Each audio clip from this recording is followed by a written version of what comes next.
Hey, this is Jay with Sacred Gaming, bringing you some Prison of Elders action. In this video, I want to talk about some suggestions or changes that I think need to be made in this game mode. Now, I've also solicited some friends. I got my man Leechman and Taboo Lexicon. I've got their ideas that they suggested, and I want to hear what you guys think. What do you guys think needs to change, or how can we make this game mode a little bit better? So I'm hoping maybe some developers actually pick up on this, be able to listen to it and see your guys' ideas and what you guys think, and then make some changes accordingly. I think Bungie does a pretty good job listening to feedback, so I'm hoping that happens here. But let's start out with the ideas. I'm going to save the best ones for last. I think the last one is really cool. I don't think there's any chance it's going to happen, but I really like this idea, and it was from my man Taboo Lexicon. So like I said, I'm going to save that one for last, but let's get into these. All right, so first up, I think we need matchmaking in all the levels, at least level 32 and 34. I don't know if that's possible in level 35. Obviously, it's possible.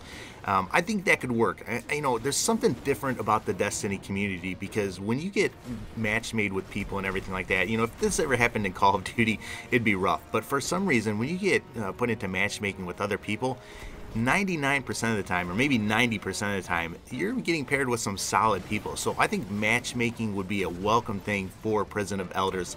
Help us doing those 32s and 34s when our friends aren't online. So I'd like to see that.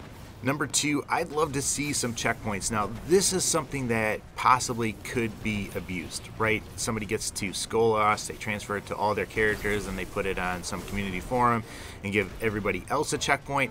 I don't know if we could prevent that. I would hate to see that for something like Skolas. I think, you know, everybody should have to go throughout all of it in order to get to him, especially with some of the other changes I'm going to suggest. But at the same time, it can take 2 hours to get to Skolas. I've heard people get to Skolas, you know, and then they don't have any more time to try and beat him, and so that they start all over again. Heck, I've been fighting Skolas and actually had all 3 people on the team actually get booted out of Destiny, and we've had to restart and redo everything.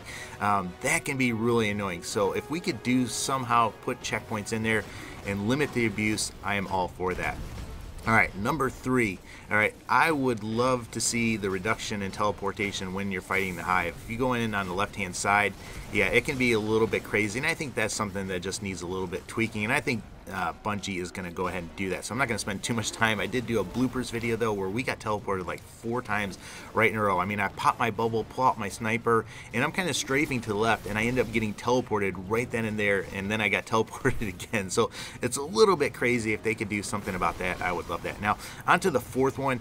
Oh boy, and this is probably what led me to do this video. There are points in this game, in Prison of Elders, where there just are too many yellow barred majors and ultras.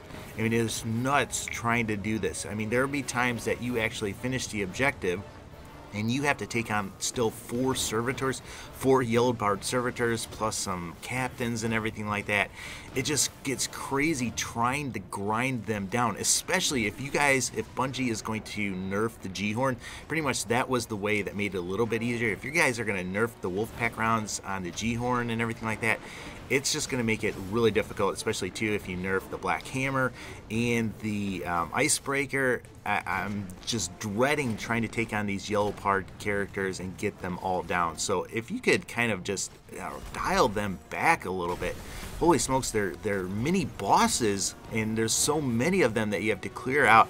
It just gets to be a real pain, and it's just really time consuming. It doesn't test your skill or anything like that. It just wastes your time. So I'd love to see that. I'd also love to see that when you die, your heavy timer gets reset. All right, so obviously that heavy timer has to be put in there, that 5-minute one. Otherwise, you could really abuse it against bosses. But if you die, let's save us some time and just reset that heavy timer, that heavy ammo timer, I should say. All right, so on to the next one. This is from my man Taboo Lexicon, and he said that PoE is kind of suffering from what happened to Titanfall with the lack of variety. We need to add some variety back into this game. I'd love to see that change up every week instead of, you know, just kind of rehashing things. So if we could add some variety back to PoE, or add it in there, I think that would help with PoE's longevity. I mean, we have until September to be playing with what we have now, and it's getting a little bit stale in my opinion. All right, so add some variety. This is a suggestion from my man Leechman, and I'm not sure if I agree with this, so I'm going to put this out there and you guys let me know what you think. But he said that when the objectives are completed, that should end that mission right there. And I could see that when you're doing mines. Sometimes you do that and then you have to clean up everybody else. I don't see a big point to that. But at the same time, when you take out a high value target and everything like that, I think that would kind of end the mission a little bit too soon. So I don't know, I'm kind of torn on this issue. Let me know though what you think. Should we actually end the round when you complete the objective? It sure would save some time, which I'm all for, you know, being an older gamer and having a lot of other responsibilities with family and work and everything like that. I'm all for changing things up. I don't know though if that would make it too easy, but let me know what you guys think. All right, number 7, this is number 8. I would love to see stuff drop every round. After you complete a round and you go back out there, you know, give us some blue stuff or something like that. You know, these rounds can take, you know, up to 20 minutes. It's like doing 1 or 2 crucible matches or something like that. Why not have something small drop for us and give us some things at the end of each round? All right, next one. And this is an idea that I would really like to see, but I would love to see the rewards for doing Skolas change. I would love to see, you know, when you're doing Trials of Osiris and you make it through that and you go actually, I'm going to say to the tower, not to the tower, to the lighthouse, and you have the chance at getting a nice weapon. I would love to see some special weapons just for PoE level 35. You don't have to give us a special weapon every time we make it to there, but maybe a chance at a special burn weapon that is unique to PoE or something like that. I just love to see some kind of reward, because right now you get an armor core, a weapon core, which you get from the 32s and 34s. I mean, why bother doing the 35? You get an etheric light, 1 etheric light for, you know, like I said, something that could take 2 hours. Just does not seem to have the value, and you can get that from a 34 already. And then you get an exotic.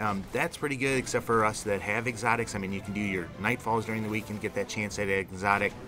It just a lot of times doesn't seem worth it to do 35s anymore, especially when you can get the Elder Cipher from doing a level 34. So I think 35 needs something special about it to keep people coming back and doing it. So I'd love to see a chance at a nice weapon in there, a nice legendary weapon with some burn, like you get with Trials of Osiris when you make it to the lighthouse. So let me know what you guys think about that. But the last one I have, and this is from my man Taboo Lexicon, he suggested having dispensers in the airlock. So after you complete a round, you go out there and you can buy maybe some ammo cakes or some things like that in case you didn't bring it and everything like that.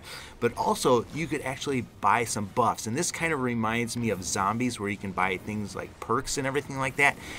Why not have the ability to buy some buffs for the round? This could be really fun. Now, it couldn't be totally crazy, you know, like solar burn or something like that, unless solar burn maybe came with light switch. So there probably needs to be some kind of negative buff along with the positive one that you buy, and it should be pretty expensive, so that if you buy it and wipe, you're out. You know, you don't get it to keep doing it and everything like that. But I think that's a really cool idea, and I think that's going to add some variety and keep things fresh. Like I said, it just can't make everything really easy, and it should probably come with a negative thing. But I really like this idea. But let me know what you guys think. Let me know what your suggestions are. Do me a favor and tweet this and share this so that maybe a developer can see this and maybe we can get some changes done to it. But that's where I'm going to end it, guys. Let me know what you think. As always, though, take care and God bless.